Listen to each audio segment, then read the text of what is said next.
Monsieur le Président de la République, Mesdames et Messieurs les Justes de France, c'est à vous que mon propos s'adresse. À vous tous qui nous entourez, ainsi qu'à ceux qui n'ont pu se joindre à nous. À vous aussi qui avez aidé à sauver des Juifs sans chercher à obtenir cette reconnaissance. Au nom de la Fondation pour la mémoire de la Shoah, au nom de tous ceux qui vous doivent la vie, je viens ce soir vers vous pour vous exprimer notre respect, notre affection, notre gratitude. On ne saura jamais exactement combien vous êtes. Certains sont morts sans juger utile de se prévaloir de ce qu'ils avaient fait. D'autres ont cru être oubliés de ceux qu'ils avaient sauvés. D'autres, enfin, ont même refusé d'être honorés, considérant qu'ils n'avaient fait que leur devoir de Français, de chrétiens, de citoyens, d'hommes et de femmes envers ceux qui étaient pourchassés pour le seul crime d'être nés juifs. Certains Français se plaisent à flétrir le passé de notre pays. Je n'ai jamais été de cela. J'ai toujours dit, et je le répète ce soir solennellement, qu'il y a eu la France de Vichy, responsable de la déportation de 76 000 Juifs, dont 11 000 enfants, mais qu'il y a eu aussi tous les hommes, toutes les femmes, grâce auxquels les 3/4 des Juifs de notre pays ont échappé à la traque. Ailleurs, aux Pays-Bas, en Grèce, 80% des Juifs ont été arrêtés et exterminés dans les camps. Dans aucun pays occupé par les nazis, à l'exception du Danemark, il n'y a eu un élan de solidarité comparable à ce qui s'est passé chez nous. Vous tous, les Justes de France auxquels nous rendons hommage aujourd'hui, vous illustrez l'honneur de notre pays, qui, grâce à vous, a retrouvé le sens de la fraternité, de la justice et du courage. Voilà plus de 60 ans. Vous n'avez pas hésité à mettre en péril la sécurité de vos proches, à risquer la prison et même la déportation. Pourquoi? Pour qui?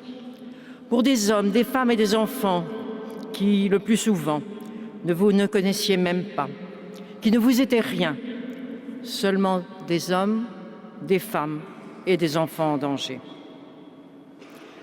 Pour la plupart, vous étiez des Français ordinaires, citadins ou ruraux, athées ou croyants, jeunes ou vieux, riches ou pauvres.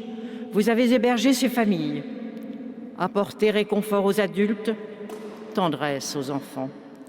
Vous avez agi avec votre cœur parce que les menaces qui pesaient sur eux vous étaient insupportables. Vous avez obéi sous le coup d'une exigence non écrite qui primait toutes les autres.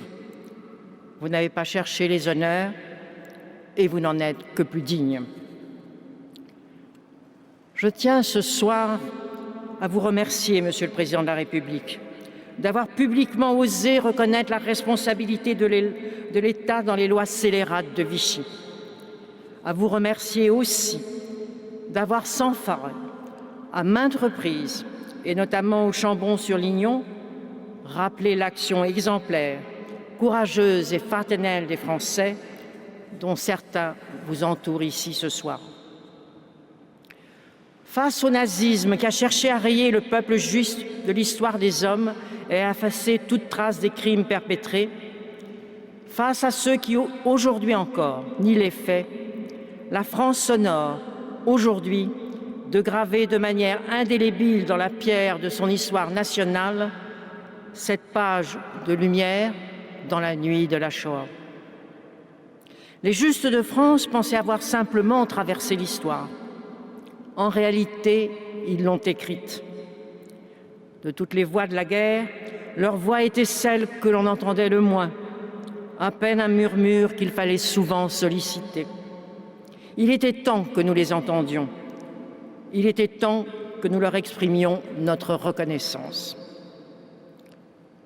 Pour nous, qui demeurons hantés par le souvenir de nos proches, disparus en fumée, demeurés sans sépulture, pour tous ceux qui veulent un monde meilleur, plus juste et plus fraternel, débarrassés du poison de l'antisémitisme, du racisme et de la haine, ces murs résonneront désormais et à jamais de l'écho de vos voix, vous les justes de France, qui nous donnez des raisons d'espérer.